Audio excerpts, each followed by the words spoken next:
사탄의 하수인 목사들이 즐겨 사용하는 성경의 말씀이 있습니다. 통상 목사들이 천국의 헌법이라고 얘기하면서 설교하는 산상수훈의 내용입니다. 그 중에서 마태복음 7장 12절 그러므로 사람들이 너희에게 해주기를 바라는 것은 무엇이든지 모두 너희도 그들에게 그렇게 해주라. 이것이 율법이요 선지서들이니라. 이 말씀은 행위로 구원을 받는다.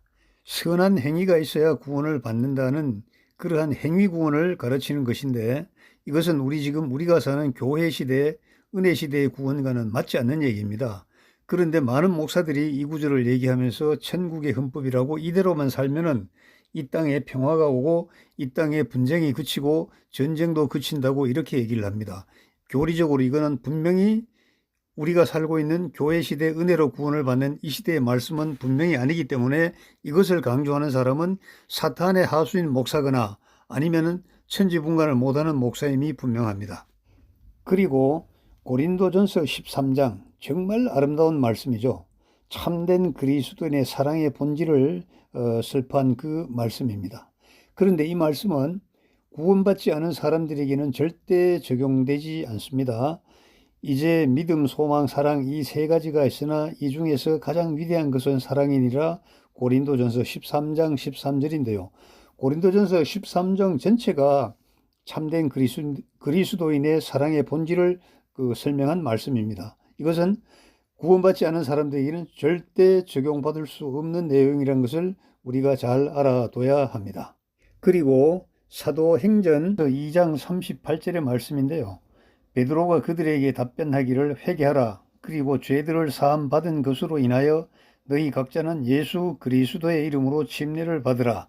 그리하면 너희가 성령의 선물을 받으리라 하는 말씀입니다. 이 말씀은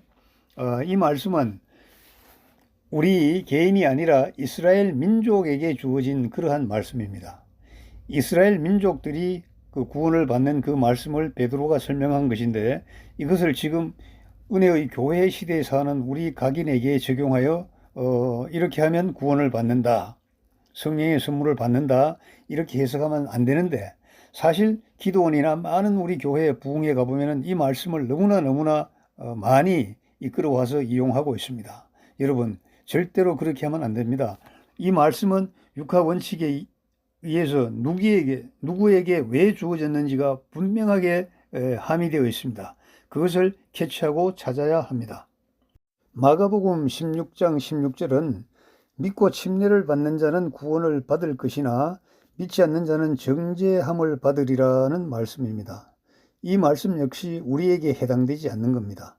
열한 사도의 표적과 기사, 기적으로 부여된 그러한 말씀인데 주님께서 죽었다가 다시 살아나셔서 주의 첫날 일찍 전에 7마귀를 쫓아내 주신 막달라 마리아에게 먼저 나타나셨죠. 그리고 또 두 사람이 걸어서 시골로 가는데 엠마오로 가는데 주께서 다른 모양으로 그들에게 나타나셨지만 또 이들이 알지를 못합니다. 그래서 11명이 사도들이 모여서 식사하는 그 자리에 주님께서 나타나셔서 그들에게 하신 말씀입니다. 그러므로 지금 우리에게 하신 말씀이 아니라는 것을 우리가 분명히 알아야 됩니다. 마태복음 25장은 처녀들의 비유, 여러분들은 열처녀의 비유라고 잘 알고 계시죠.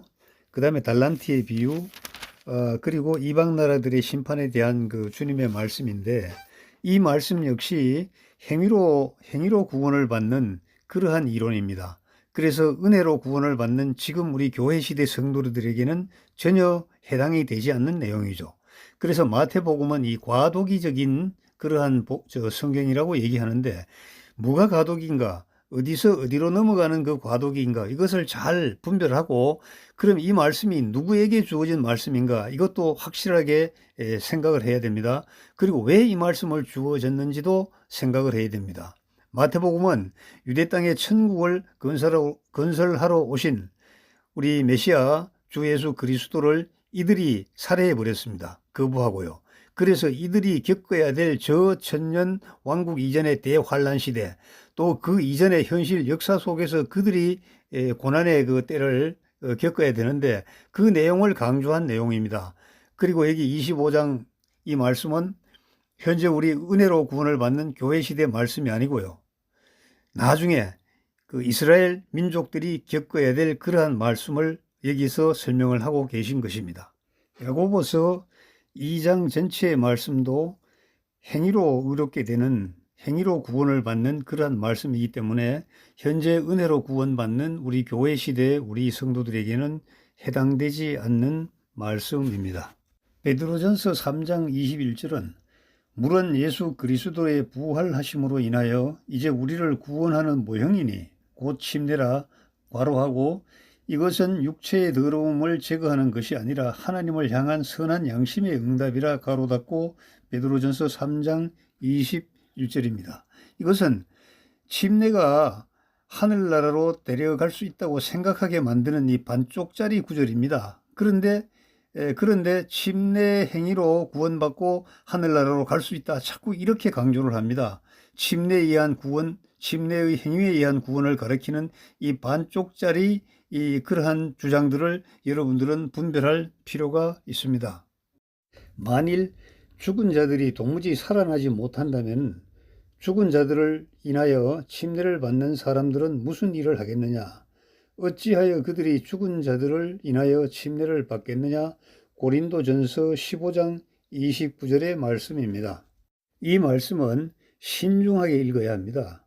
우리는 살다 보면은 어릴 때 그 아이가 사산한 경우도 있고 또 뭐 어떻게 해서 구원받지 못한 부모들도 계시고 여러 가지가 있지 않습니까? 죽은 사람을 어떻게 할 것인가? 이 사람도 천국으로 저기 셋째 하늘로 인도해야 되는 거 아닌가? 이렇게 얘기를 하면서 살아있는 사람들이 침례를 대신 받으면 된다. 이렇게 그 주장하는 그 목사들이 있거든요. 이것이 바로 사이비 이단으로 가는 가장 큰 지름길인데 이러한 말들이 상당히 그 의외로 먹혀 들어간다는 겁니다. 살아생전에 구원을 받게 해드리지 못한 나의 부모들, 또 내 형제들, 또 뭐 나와 관련된 많은 사람들, 이들도 저 천국으로 내려가기 위해서 내가 지금 침례를 받으면 되는 거 아니냐. 이렇게 이제 설명을 하고 침례를 받게 하고 실제로 받는 사람도 많습니다. 물론 이렇게 하는 이유는 장사속이죠. 교회 목사들의 장사속, 자기들의 이속을 불리기 위해서 교묘한 이론으로 사람들을 현혹시키는 겁니다. 여러분 성경의 말씀도 유익 있게 봐야 됩니다. 그렇지 않으면 결국 사이비 이단을 따르는 목자들에게 이용당하는 그러한 일만 남아 있는 것입니다. 성경은 무오한 하나님의 말씀이 기록된 책입니다. 그러므로 결코 사사로운 감정으로 풀어서도 안 되고 또 인간의 어떤 지정의로 성경을 접근하면 안 되는데 우리는 통상 우리 귀에 달달하게 달콤하게 알려주는 그 솜사탕, 소프트 아이스크림 같은 것을 성경이라고 생각하지 않습니까? 그렇지 않습니다. 성경은 생명과 죽음을 반드시 나누는 한치의 오차도 한치의 애누리도 없이 정확하게 나누는 분리시키는 정말 하나님의 무서운 말씀입니다. 하나님은 사랑이시지만은 우주를 경영하시는 하나님의 경륜은 일촌 정말 일각도 차이가 나지 않고 예외도 없고 또 인정사정도 두지 않는 그러한 아주 무서운 말씀입니다.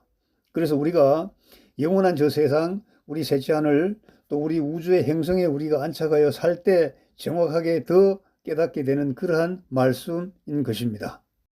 사탄은 우리가 살면서 만났던 많은 천재들의 머리보다도 수십 배, 수백 배 더 머리가 좋기 때문에 우리의 혼을 얼마든지 파괴시킬 수 있는 능력을 가지고 있습니다.